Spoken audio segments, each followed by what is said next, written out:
Well, hello and good evening, everybody. Welcome back here to Maconi Entertainment, and welcome back to Fast Fridays here for the month of August with the ARCA cars at Stafford. My name is Ron Mullins. Alongside me in the commentary booth is Ewan O'Leary. Howie Burrows is our producer for tonight's broadcast. Well, Ewan, we are here at a track that not a lot of people really know about. It's not one that's popular on iRacing. It's not really one that you see a whole lot of in real life, but I have a feeling that this race is going to be, as much as it is a venture off into the unknown for many of these racers, I still think we're going to have a heck of a lot of fun here tonight. We absolutely are. Really looking forward to it. Good to be alongside you, Ron. Yeah, just 50 miles tonight, 100 laps around Stafford Motor Speedway, which, as you say, has never hosted one of NASCAR's top 3 series, for example. Gives you the idea of the kind of circuit we're going at here. But I really enjoy these short tracks, I've got to say. Thoroughly enjoy them on the NASCAR Big League schedule, as it were. We're going to enjoy it here tonight as well in the ARCA series. Very, very flat circuit, as you can see already with these early onboard shots. Just 7 degrees of banking through here, through turns 1 and 2, and just 8.5 degrees of banking through 3 and 4. Not quite Indianapolis, but it is pretty flat, this circuit, and so it's going to be a lot of fun for us tonight. Looking forward to it. Yeah, certainly looking forward to this race as part of another fantastic event here for Fast Fridays on Maconi Entertainment. Getting a new batch of scheduled events as we wrap this one off and head off to the next event. Don't believe I've heard anything about what the plan will be for the month of September, but once that news comes out, you can of course stay tuned to the Maconi Setup Shop and Maconi Entertainment socials to find out more on how you can be a part of these events. And a reminder to those who haven't tuned into this series before, these drivers looking to fight for a $150 paycheck and a 3.3 foot, as I like to say it, or a 1 meter tall trophy. And you can see the races that we've had up to this point throughout the summer here on Maconi Entertainment. The other new Gen 4 cars at Michigan, that was the race for the month of June. Last month we had the trucks at Dover, and I remember that being a rather intriguing race. And of course here ARCA at Stafford, it's going to be another fantastic race, and looking to see who's going to be able to get the job done here at this rather historic track as well. Looking at some of the history of Stafford, this track has been open for a very, very long time. It was, I'm looking through. They even have former names listed out for this place when the track first broke ground back in 1868. Yes, that's. I wasn't alive then. I don't know about you, but that was quite a while ago. I did not know you're not 160 something years old. Yeah. I think it's so old, not a single person on the earth at that time is alive anymore. I think that's true, but in fact I know that's true. It was 150 years ago, but yeah, no, I love these sort of historic American ovals. They do look a little bit sort of, especially in iRacing, a little bit sort of run down and a bit second-hand, but I really enjoy this, especially a short track like this. So much history behind it, and even if it is sort of the lower leagues, as it were, as far as racing goes, it's a great place to come, and there's a lot of history behind this place. So yeah, it's a good place to come racing, even if it's not hosted one of those big main events ever in its history. Yeah, it is still a part of, a rather integral part as well of New England racing. The other Truexes and many others, including the Bodine brothers, made their career here, including Doug Coby, who's one of the track standout stars in the modified scene, actually won the first ever SRX race here back in June of 2021. But let's take a look at the starting grid for this race that lies ahead. It's going to be Dean Brummett starting this race from the pole position. Michael Curran set to join him on the front row. Looking right behind them on road number 2, it's going to be Vinny Tickner alongside Adam Reese in the number 2 machine, that very nice looking Sunoco car. Jeff Maconi, the boss man, going to line up this race in P5 alongside Tyler Curley in 6th. It'll be Braden Morey starting this race in 7th alongside Alex Thomas in P8, and then rounding out our top 10 for tonight's starting grid will be Brian Sablensky alongside Carter Levy. 11th place will be row 6, of course, for Waylon Robinson and Aaron Hardin sharing row 6. Row 7, Petter Smetana and Joshua Osborne will be on row 7. Blake Dorney and Ron Holyfield. That's row 8, 15th, 16th place. 17th goes to Logan Wilson in 76, followed by Daniel Selway Jr. in car 92. Nicholas Ervig and Mike Wombold round out the top 20. And then looking through the last few, we've got Kirk Mills, one of our Maconi Entertainment colleagues, starting this race in 21st. I'm not sure if he's actually going to be here tonight. There's another Maconi Entertainment colleague, Jeremy Briggs, alongside Aaron Leffel, who running at that row. And then running out our field, we've got Matthew Tennant there in P26. So that's going to be your starters for this race that lies ahead. It's going to be a fun one. And here in the and ARCA starter as well, Mr. Jeff Maconi, that this track has actually played host to some ARCA races over the years. I believe ARCA still runs here, although my knowledge may be getting fact-checked there. But waiting to get this race underway, Ewan. That pace car still out there for at least one more lap, though we can send out these starters for what's going to be a race where these racers really have to stay on their toes on the low banks. Yeah, it absolutely will. I mean, surviving is just going to be so much of the game here, as it is on any sort of short track, especially on cars I find as well, that people are not quite as used to as they might be with the next gens or the Xfinity cars or something like that in iRacing. These guys haven't, or nobody really runs the ARCA cars quite as much, so tonight is going to be a little bit about survival.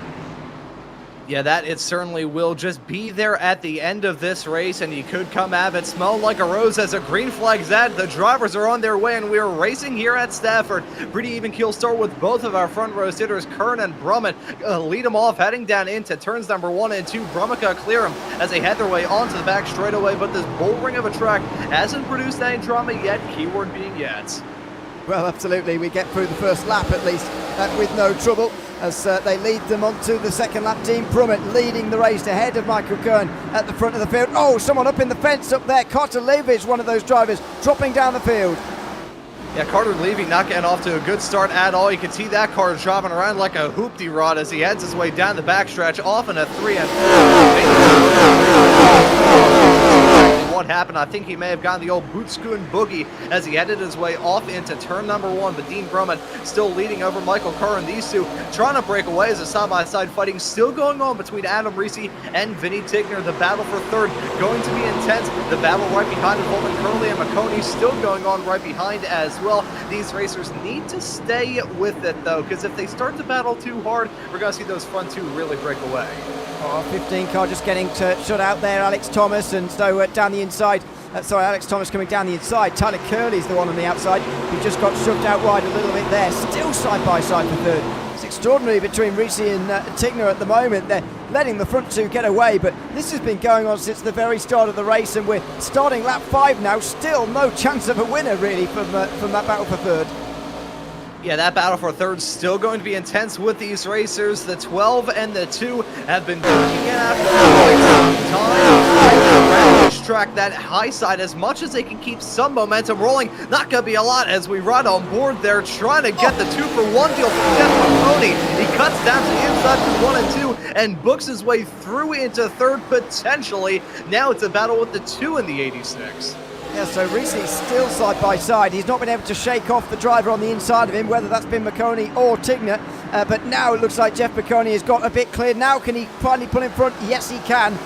And it'll leave those two maybe to fight for fourth place now. But what a move that was from Jeff there. Just pulling 3 wide, saying, you know, I'm the boss here, get behind me. And he's up into third place.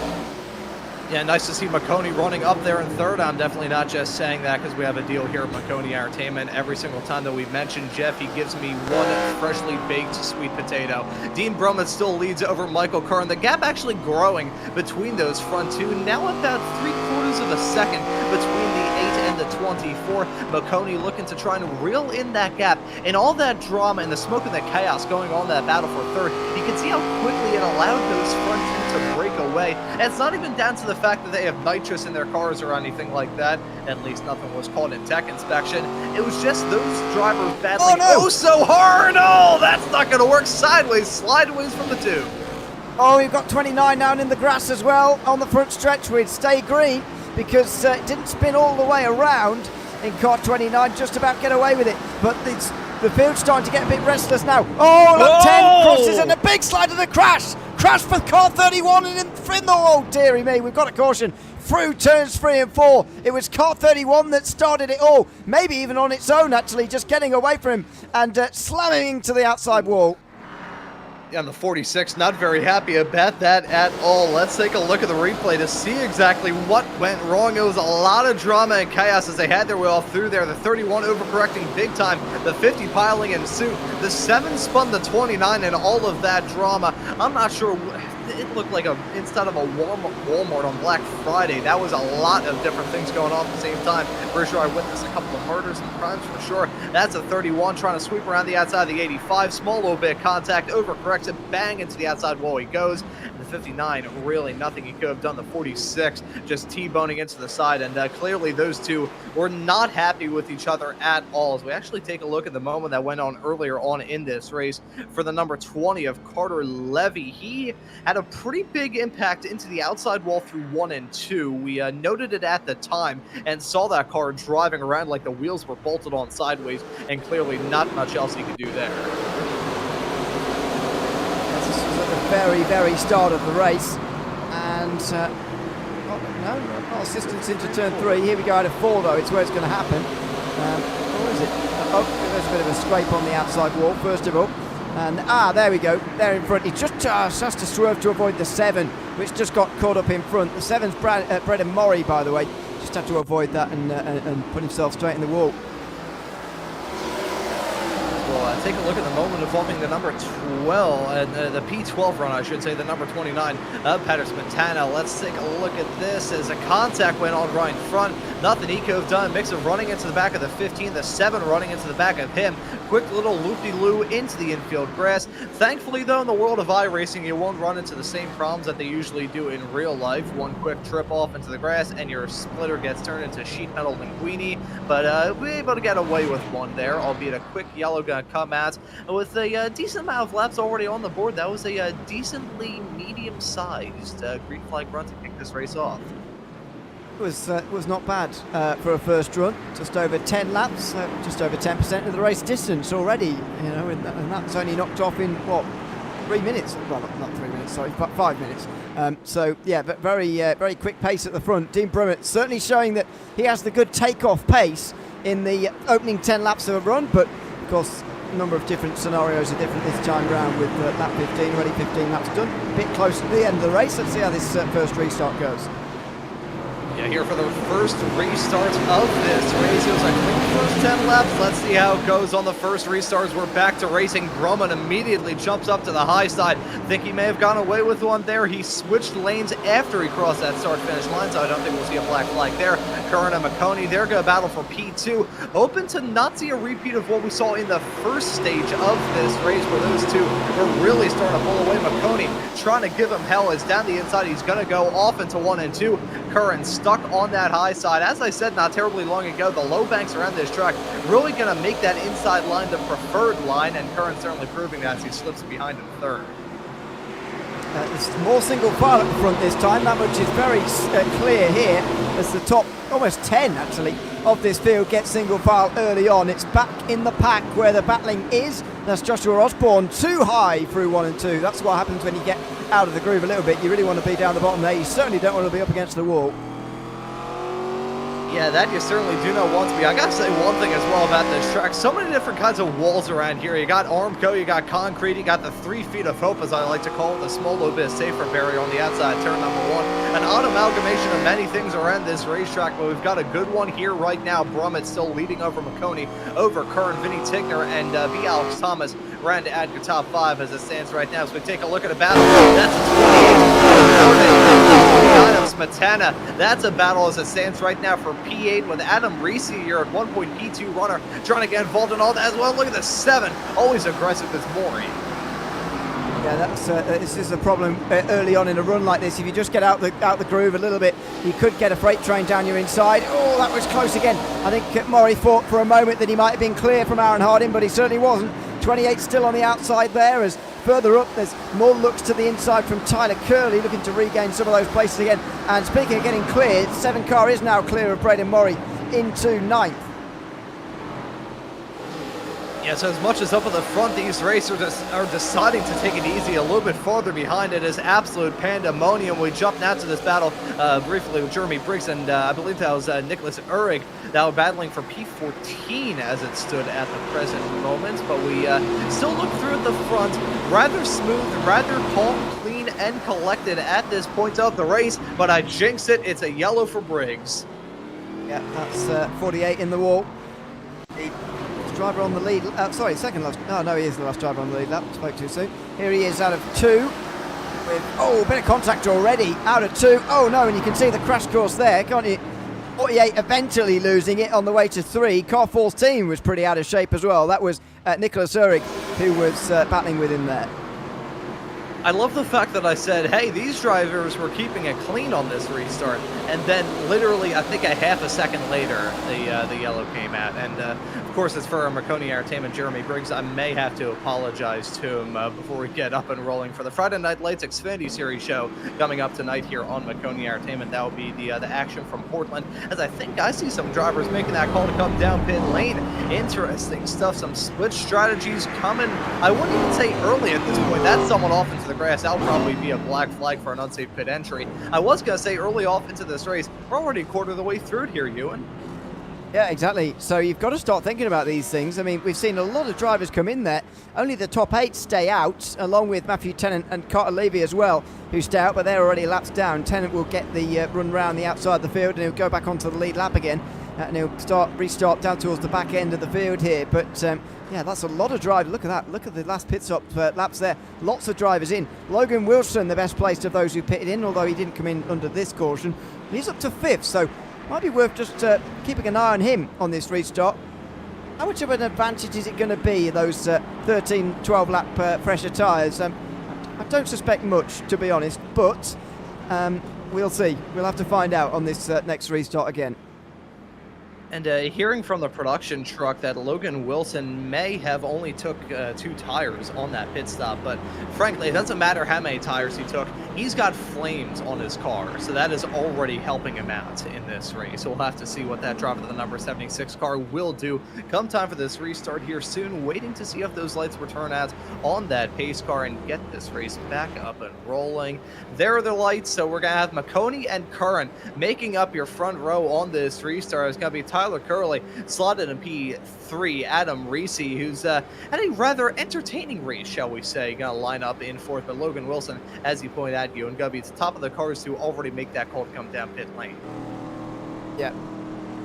Well, it's very interesting early on in this race to see all that developing. Let's see, though, how much of a burden those old tyres are with this new restart on lap 28. And the second restart of the day, some rather quick runs to get this race up, back and rolling, but here we go. We're back to green with Maconi jumping out to the lead. Curran now going to have to battle with Tyler Curley on the inside. Look at the number 14 of Nicholas Uhrig after having a small little bit of a say in the matter with that yellow that just came out. He's trying to cut some shapes and jump his way up into the top 5 with this wrapping up the front. Gonna go on the 24 and the 2 now, starting to duke it out. Is up in the wall. That's Uhrig with a huge sideways snap, and that's another driver going off. Oh, it's a big crash down here. Big crash. Joshua Osborne was the first one to go properly around. You can see his green and yellow car from a mile away, and unfortunately he was flying across the grass there, straight into the path of everybody else as he scattered to avoid the rest. I mean, look at it, this is almost back of lap because it's all started from back there, where it's all getting very rowdy back here, just outside the top 5. There's another bump from 28 to 46. 14 hits the wall, and completely separately, Osborne loses it on his own, smash into the pack. 31, 14, 29, all involved at turn 1. Turn 1 and 2 here at Stafford, turning into a demolition derby. It's exactly how it shook out there, but we will get this race back up and rolling rather quickly. Usually how it ends up rolling in these races is once we get a couple of yellows, especially ones that are rather back-to-back, we'll have some quick yellows, but I don't think we'll be getting restarted this time by as the lights are back out on that iRacing pace car. The iRacing pace car, the sedan that we're running at, I would love to hear from iRacing exactly what model that is if they ever decide to assign one to it, which leads me into an interesting discussion that's popped into my head from time to time, usually at 3 o'clock in the morning when I can't really sleep too well. Wouldn't it be kind of odd if Pepsi one day just went out and said that their brand name was actually pronounced Pepsi? So no one's going to actually say it, are they? Everyone's still going to say Pepsi. So that's, you know, it's there's no point because nobody will do it. Yeah, hearing as well from the production truck that there was a car that was stopped out there on the track to try and delay the yellow. So I'm not sure exactly how they will get dealt with. You know, we are up in the New England area, around the Salem area of the country. I wonder if they'll get burnt at the stake for doing something like that. But let's get this race back up and rolling. 33 laps on the board of this 100-lap long race. Maconi and Curley occupying your front rows. They ship it off down to turn number 1. And rolling for the first time tonight, the outside lane, heading down to 1 and 2. Get off to a good one. He hits the wall as there's some drama a little bit farther behind. The yellow back out as bumpers are flying. Osborne's missing his front bumper again. I don't know if he got another one put on in the last caution, but he'll need to come in for a second time in minutes if he did. That is not ideal at all. I think it's the same group of drivers. Oh dear, it is. Oh, he was already missing his front end, I think. But anyway, Osborne was the one tipped around into a sort of half spin there and went straight into 25, which is now missing its front end as well. Was 46 missing its front end already here or not? I'm trying to see. Yeah, it was already missing. So clearly there's already some damage going on there. And 85 is the one it makes contact with. I can see the 25 in the midst of all that. There you can see it on the edge of your screen. That bumper just popping off like a misshapen Lego. Seeing some bizarre things with these racers up to this point. As that was a contact that snapped off the front bumper for the 46. And here's Ron Hollifield's perspective in all this. Heading down to the turn, contact being made. The bumper was still on, then it popped off right about there. You could just see it fly over to the left. That's a rather goofy thing. We're all right back to racing, though. Talk about quick yellows. Holy cow. I'll tell you what, my neck's already starting to hurt from the whiplash. That was a big sideways snap for the 24. He hangs on to it. Curley, though, jumping out to a pretty big lead. Yeah, and Curley was just about in front of Maconi when the caution flew, so he had control there, and he's racing away now. Ricci alongside Maconi at the moment. They're door-to-door into 1. Look at the stack up behind. This has got a recipe for disaster at the moment cooking up, and 76 getting loose. Oh dear, this is all getting very nervy now as this battle for second does not go away. Maconi can't quite get clear. The battling is cooking up. These racers are cooking. Let's see who's going to set off the smoke detector. Maconi getting that move done to hold on to P2. The 2 car, though, of Adam Ricci right there to pass as well. He's back on the inside of him, heading down to 3 and 4. The dive from the 2. He's trying to find any way in the book to get past that number 86 car, but Maconi gets hung out to dry. He's going to be in for a world of hurt. The battling right behind them. Oh, no! Hang on to it. That was Logan Wilson with the save of a lifetime, heading down to turn number 1. Oh, it wasn't over there as well. 3 wide, he was stuck in the middle. I think what we're seeing here immediately is that 76, despite having those 2 new tyres, is not seeing much of an advantage. Team Brummett is seeing a bit more of an advantage, but don't forget that 8 car is pretty fast anyway, even when everyone's got an equal slate. New tyres, inside line, Brummett up to 4th place now.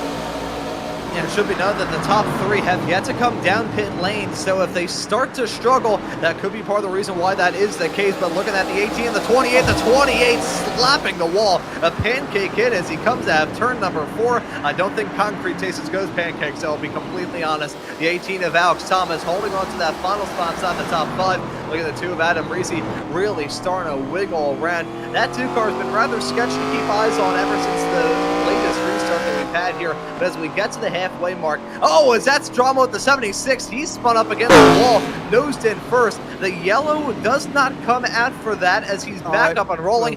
There's the yellow, though, and there's the 28. Yeah, it was always going to happen, wasn't it? There was too much happening. Sometimes you just get the feeling, don't you, watching these guys, that it's just sort of bubbling up here. The energy's building, and eventually it will explode, and that's what's happening further down the field here. Logan Wilson on the outside line. Oh, and just getting loose into the wall, nearly clipping 24. And then Aaron Harding going for his own spin, rear right, very loose into 1 and 2 there, and that's what brought out the caution. Looks like Logan Wilson, he had to stomp on the brakes big time. I think his front tires have probably been turned into rectangles as a result of that lockup. But let's take a look at the moment from the 28 car's perspective. Heading down to the turn, already wiggly, whoop, whoop, whoop, whoop, whoop, whoop. Nope. Very loose, wasn't it? Right from turning there, and that's a big problem on the way towards turn 1, without stating the obvious completely. You know, get the feeling watching some of these guys that they could do with 4 new tyres, but we've still got 3 guys out there who haven't stopped. As we take a look at the sideways snap from Wilson. Got to the back of the two of Reese right in front, and I don't know what it is. Sometimes about these ARCA cars make a little bit of contact. He was still wiggling coming out of the turn. I'm not sure whether his rear tires were coated in Vaseline or what the deal was. That was early on that lap. We're back up and rolling. These quick yellows are the bane of a producer's existence. We're back to racing here at Stafford. That's a 46 coming out of the pits. That may be a bit of a choke point. Heading down into 3 and 4. Tyler Curley still leading over Maconi. Reese now slotted in for the team. Drummond, all those drivers who have already made that call to come down pit lane in that mud car, making up some moves to jump into the podium. Absolutely, this 8 car is looking very, very fast tonight, that's for sure. And Maconi and Curley are going to have to figure this one out between themselves. I don't know whether Maconi's going to try and battle Curley to be first, because that means he caught by Brummett second. Seems to me that the 8 car is showing better speed than almost anyone. Oh, he does get to the rear quarter there, does Maconi. And here comes the 8 car. Is he going to even make it pretty wide? Not quite. Maconi's only just about alongside, and Curley pulls back in front of him again in time for 3 and 4. Now this battling still intense up on the front. We rapidly approach the halfway mark of this race. Curley over Maconi, over Brummett, but the battling still going to be intense between these racers. Look at the difference though. Right now Maconi has got 2 different fights on his hand. He wants to jump into the race lead over Tyler Curley. He's also got that car of Dean Brummett. That 8th machine has that tire advantage, and you can see it is not a small tire advantage either. It's not like he came into the pits 2 laps in. He came in 24 laps into this race, and even if he was sideways every single lap since he came out of the pits, that is still going to be a pretty significant advantage. So look at that number 8 car to maybe cut some shapes. Yeah, I mean, do the maths when we were looking at that there. It's done exactly half the laps that the guys out front had, so it's very much, it's not rocket science to work this one out at the moment, as there's a poor run for Maconi. He tried to get past Curley there into 2, but Brummett was right there to pounce. This is the danger now for Maconi when he's trying to take the lead. There is a car behind, right behind, looking to sweep up that place if indeed he gets it wrong. But Maconi just look quicker than that 15 car right now, getting to the rear quarter every now and again, especially off of 2, but just can't find a way past yet. Yeah, and that right there was the exact sort of moment that I was thinking was going to have happened to Maconi. He tried to get to the back bumper of the 15, but got a little bit wiggly as he headed his way onto the back straightaway, and Drummond was there to pounce. That's exactly what happened for him. A tough break from Maconi. Still running in P2, but he will not want to have another moment like that go on between now and the checkered flag. That is for certain. Curley still leading over Maconi, over Drummond.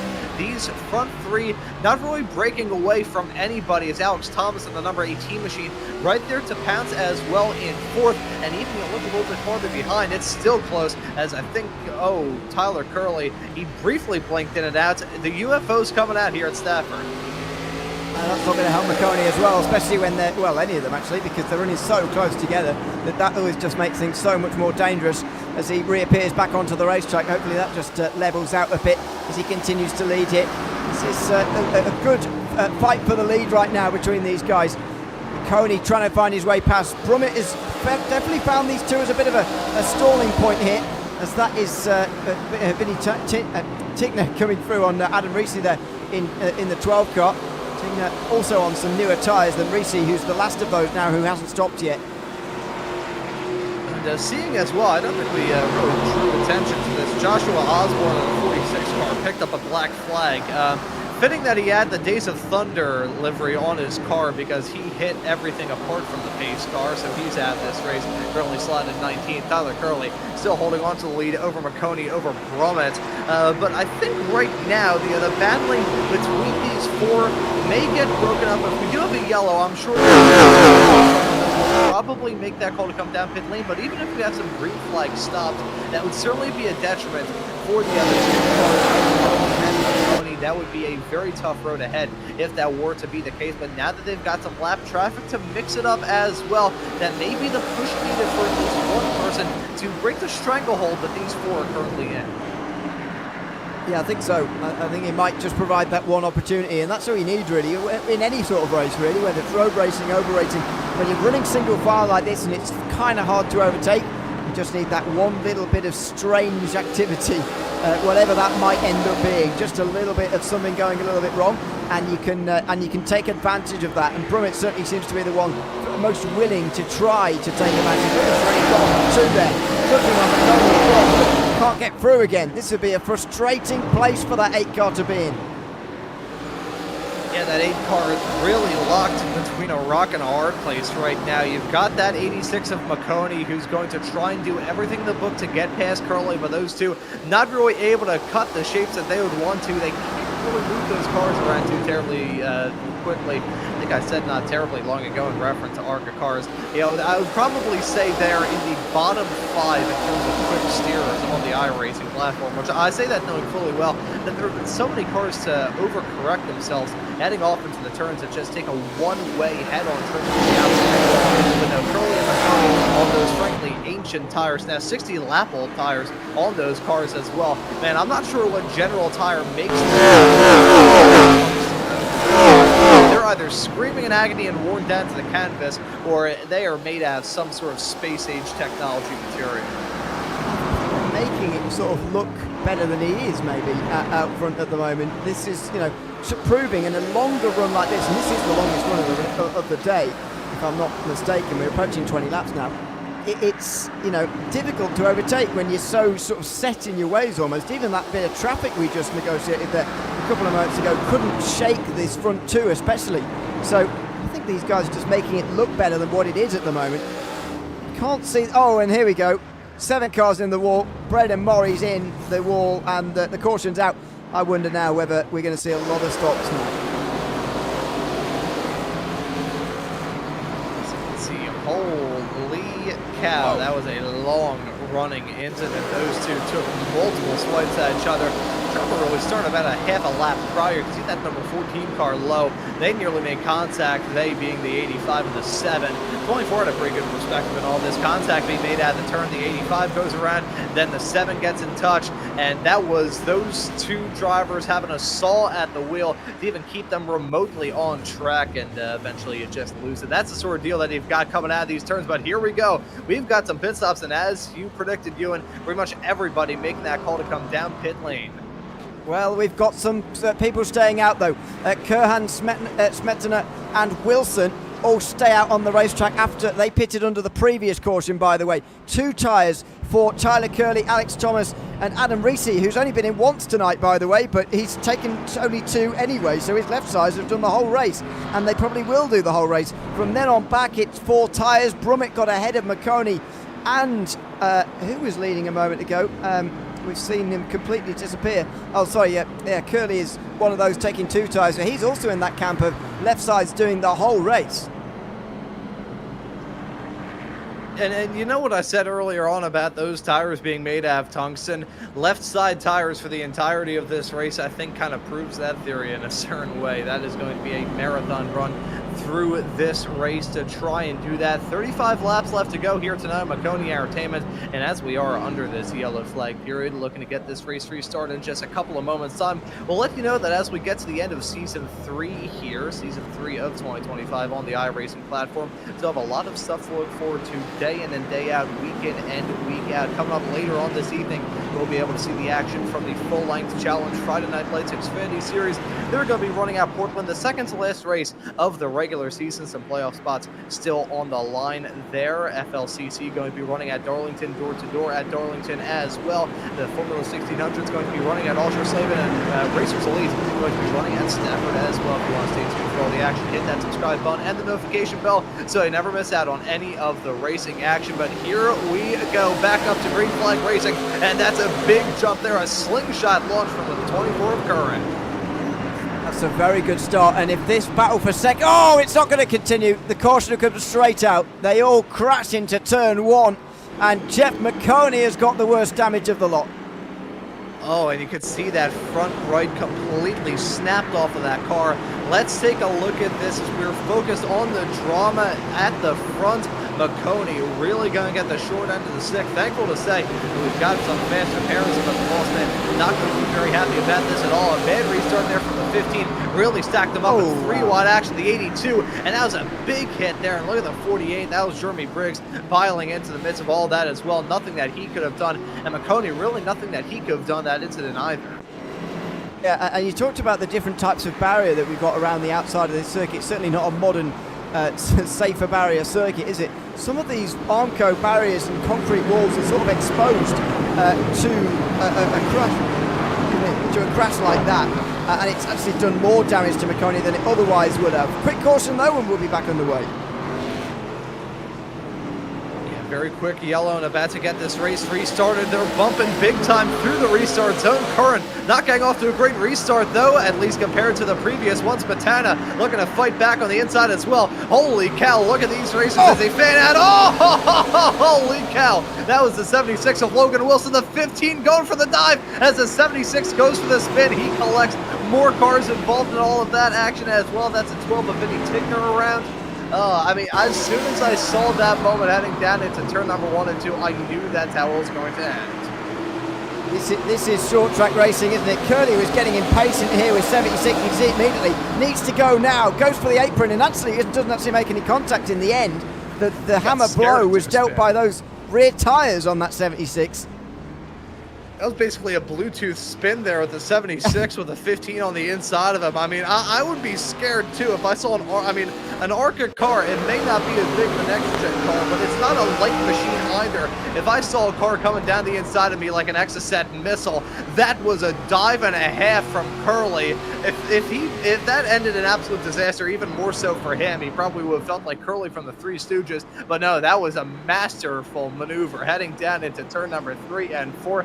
We did have a couple of pit stops, including one for Vinny Tigner and Wilson, the both of them, with some pretty major damage in the midst of all that as well. Again, we do have fast pairs allotted to these racers, so it's not completely the end of your night, but certainly not going to help your case out either. And I'll tell you what, the tow truck drivers certainly getting a good pay here tonight. Curly with a massive jump there, and that's going to be a penalty. As soon as I saw that car, gun it immediately. There's only one way that can end. It ends in a flag of a black variety. Well, that's going to change this race because Kearney was looking very good for a race win tonight. I've got to say, that pace in 15 looked very, very good, but he's going to be out of it now, having to serve that on the green unless some miracle happens. Look at this, protecting the inside, diving down the inside. Brummett there looking to have a go on Thomas. Brummett, by the way, took 4 tyres under that most recent caution, after the long stint, and Thomas only took 2. That's the difference between those two at the front. Kerhan has been on those tyres for a lot longer. Michael Curran at this point in time, he's trying to find any way in the book to pull out a race lead for 2 reasons. 1, comfort sakes, and 2, I think he just wants to say, you know what, with all this drama going on, I want to get the hell out of here, and that's going to help him out. With Dean Drummond looking to get the move done down the inside of Alex Thomas as they head their way off through 3 and 4 side by side across the line. Thomas trying to do everything in his power to hold on to 8 though. Oh, into the wall. He's going to go sideways through the turn, and that is probably going to bring a yellow out. Yes, it will be Drummond. You're at 1-point race leader, now going to have to take a tow. That was a huge hit for him. Oh, he's got the best car tonight, I would say, Dean Brummett, and he was looking for second. He had the move done, basically, but brakes too late, loose on the way in. How many times have we seen that tonight? 2 loose on the way into 1. You slide through the first part, you overcorrect and hit the Armco barrier hard. Brummett is going to be down the back of the field. Yeah, the apron around this track and the low banks as well, not helping these racers out at all. I said a little bit earlier on how I wouldn't be shocked if the rear tires were like coated in vegetable oil or something of the sort. I feel like that entire first 2 turns, it's basically a giant slip and slide. We've seen so many racers lose it heading off in there. Similar moments into 3 and 4, but 1 and 2 has really been the trouble spots. Yeah, it has, and you know, these corners are different. You know, it's not one of those circuits where it's all the same all the way around. The turns are different in the way of the banking, and the lesser degrees are at turn 1 and 2. Not sure whether that is a coincidence or whether that's causation, but yeah, there's definitely more spinning going on at turn 1. A lot of the action been down there tonight. Yeah, a lot of the action down there. We still have a lot of action to look forward to in the final 21 laps to distance of this race. Michael Curran and Alex Thomas lead us back to green. We're back up and rolling and ready to rock for the final 20 laps of this race. And Curran holds on to the race lead. Thomas slotted in P2, looking hard, and Reese battling hard for the final podium spot. All of these racers trying to duke it out, gain as many spots as they can, getting into crunch time in this race. And you can tell we're in crunch time based off the incident right in the back. Oh dear, that is, oh wow, 76 involved again. And 59 as well, Matthew Tennant, who's been a lap down at one stage tonight, by the way. He's on the lead lap again now, but he's in this latest caution. Unfortunately, we got through a lap, but in the end, it's Kearney trying to stick his nose through 3 wide there, and there wasn't really space. Oh, and you can see that 70. Huge hits as we headed our way down into turn number 1 and 2. The 76 sending the 85 up into the wall. I'll tell you what, some of these racers, they have not had a single break at all ever since it dropped the green flag. So let's take a look at the perspective and all this. The smoke already up in the air. Not a lot that he can do, and certainly not a lot that he could have done as a 76 went up the track. I figured he hit that outside safer barrier head on. I'll tell you what, I did call my shot right before the start of this broadcast. I said that I would rule out somebody ballparking it. We haven't seen it yet. Emphasis on yet. I would not rule it out based off of the drama we've seen up to this point in this race. Lights out on the pace car, but we do have that right there was the Tony Stewart. Yeah, it was. I think that was Hollyfield in 20. I think we had this drama a couple of weeks ago. Is that the 26 or the 25? It looks kind of like both. But the P15 runner trying to lap himself, I think, but he's picked up a black flag and all that. I don't think that was necessarily a lap. Michael Curran leading us back to green, though. Less than 20 to go here at Stafford, and these racers are trying to settle it into some sort of groove. And I think our vocal cords are going to be appreciating a great too. Oh, this is when you know. Oh, yeah, and here we go into 3 already. You can see the moves. Curly is so aggressive on the apron there. It's a way of making moves here, but your run-off of 4 is just so poor when you're down there. It's very difficult. Into 1 again. Maconi back up here again, by the way. Hadn't really talked about him since his crash, but he's back in the top 5 again here as they all get racy for the finish here. 15 to go at the line. 15 laps left of racing action, only 7.5 miles, and they're nearly 3 wide as they head their way out of turn number 4. Look at the 2 and the 86. That's Maconi and Reese. Smetana in the number 29 car looking to try and get a move done on any of these racers. He's now on the inside the 2 of Adam Reese as they head their way into 3 and 4. Look at the 29 car getting that move done. The 12 now deciding to fight back in tow. Reese and Tickner, this isn't the first time that we've seen these racers go side by side, but it is the first time in quite a while. They got broken up in the early stages, and ever since then, they have not found each other on the racetrack, but they're back linked up. That 2 dropping down like an anvil, pushed out the helicopter, is now looking at Tyler Curley, looking to fight back after coming back after serving that black flag. Tyler Curley is still inside the top 10. How in the world did he do that? Well, it's just big aggression, really, from that 15 car. It has on occasion. We saw it earlier when he was on a restart. But Maconi turned. Maconi turned there. It might have been Petter Smetana who actually did the turning. We'll see in a replay in a sec. But Maconi had worked his way back to the top 5, and he spun round. He's got to do it all again. See how this drama worked out for Maconi and Smetana as they had their way down the backstretch into 3 and 4. Yes, Smetana locking up one of those front tires as he dove it off into 3 and 4. Maconi going to get spun around. I don't think he's going to be very happy at all in all of that. Maconi, the race was going very well for him. Then he got involved in one incident. Now he got involved in the second one. Smetana, I'll tell you what, of all the cars that hit out there on the racetrack, I think he picked the exact wrong one. Yeah, absolutely, he did. You know, a complete mistake. You can see the way that his inputs there. He was just trying to go down the inside, and he just misjudged that. You can see the instant regret almost in his steering inputs, which is you know, a shame. But not as much of a shame as it is for Maconi. He's down to the 5th row of the grid now for this latest restart with 10 to go. I'll tell you what, I've lost track of what restart we're on right now. We'll say it's restart number 11 with 11 coming to 10 to go. Look at them bumping big time. Trying to bumper cars as they had their way off through turn number 4, trying to get the green flag back out in the air. But we're back to racing here at Stafford. That's a 24 of Curran. He just needs to get some good restarts and try and hold on to the lead as much as he can. Having that inside line on these restarts has been the kickoff threat tonight. As long as he can just fight off the challenges from the 18. Oh, he can do it. Contact being made, though. That's a 59 of Temnant. Yeah, he's, as I mentioned, had some trials and tribulations this afternoon as Matthew Tennant, and this is just the latest of those. This is down towards the back end of the field, really fighting for scraps back here. Maconi actually back here as well. 3 wide mode. Oh, 4 wide. Crikey. But, yeah, there you go. Maconi gets revenge, although not on the same driver. That's Tennant who gets spun around. See, I was going to make a joke about you saying crikey there, Ewan, but then I realized that I'm out number 2-1 in terms of Brits here in the broadcast booth, so I'm going to swiftly and abruptly move on from that. Here's a replay of the roundup bumper cars as we headed our way through the restart zone. This was just, yeah, the 24 trying to stack up a little bit, 8, 15, Tyler Curley. I'm not sure we headed our the 24 trying to stack up a little bit. 15.